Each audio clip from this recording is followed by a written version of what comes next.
સુરતની વીર નર્મદ દક્ષિણ ગુજરાત યુનિવર્સિટી વિવાદમાં આવી છે। શૈક્ષણિક હેતુની જમીન નવરાત્રી માટે આપ્યાનો આરોપ લાગ્યો છે।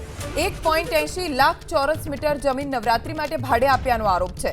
ટેન્ડર વગર જ યશવી ફાઉન્ડેશનને જમીન ભાડે આપવામાં આવી। અગાઉ ઓપરેશન સિંદૂર સર્કલ બનાવતા યશવી ફાઉન્ડેશન વિવાદમાં આવ્યું હતું। મંજૂરી વગર જ ઓપરેશન સિંદૂર સર્કલ બનાવી દીધું હતું। બાદમાં પ્રશાસને તોડી પાડ્યું હતું। સુરત શહેરમાં કરોડો રૂપિયાની નવરાત્રી થાય છે અને આ કરોડો રૂપિયાની નવરાત્રી કરવા માટે જરૂરી હોય છે મેદાન, અને એ મેદાન મેળવવા માટે રસાકસીનો ખેલ ચાલતો હોય છે। પરંતુ વીર નર્મદ દક્ષિણ ગુજરાત યુનિવર્સિટીએ વગર ટેન્ડરે યશવી ફાઉન્ડેશનને આપી દીધું છે નવરાત્રી માટે ગ્રાઉન્ડ। આ તસવીરો તમે જોઈ શકો છો। વીર નર્મદ દક્ષિણ ગુજરાત યુનિવર્સિટીનું આ મોટું ગ્રાઉન્ડ છે અને આ ગ્રાઉન્ડની અંદર નવરાત્રીનું આયોજન થશે। પહેલા જ ઓપરેશન સિંદૂરમાં જે પોતાની છબી ખરડાવી ચૂક્યું છે એવું યશવી ફાઉન્ડેશને આ ગ્રાઉન્ડ મેળવ્યું છે, એ પણ વગર ટેન્ડરે મેળવ્યું છે અને તેને લઈને કામકાજ શરૂ થઈ ચૂક્યું છે। સામે તમે જોઈ શકો છો આ ગ્રાઉન્ડની બરાબર બાજુમાં ગર્લ્સ હોસ્ટેલ આવેલી છે।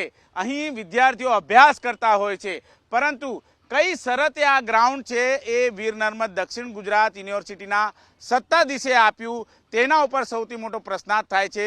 વિદ્યાર્થીઓ ભણશે કે પછી આ જે સાઉન્ડ સિસ્ટમ છે એનાથી હેરાન પરેશાન થશે। બીજી સૌથી મોટી વાત એ આવે છે કે કોઈ પણ ગ્રાઉન્ડ ભાડે આપવા માટે ટેન્ડરિંગ પ્રક્રિયા થતી હોય છે।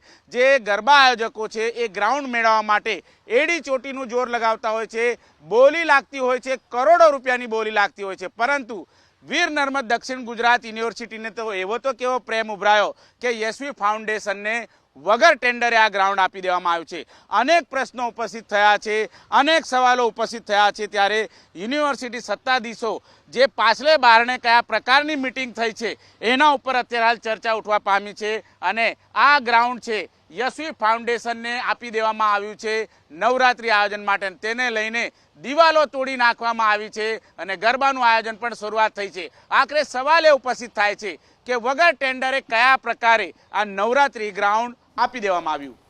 કેમેરામેન રાકેશ પાનવાલા સાથે ધનરાજ બાગલે, એબીપી અસ્મિતા, સુરત।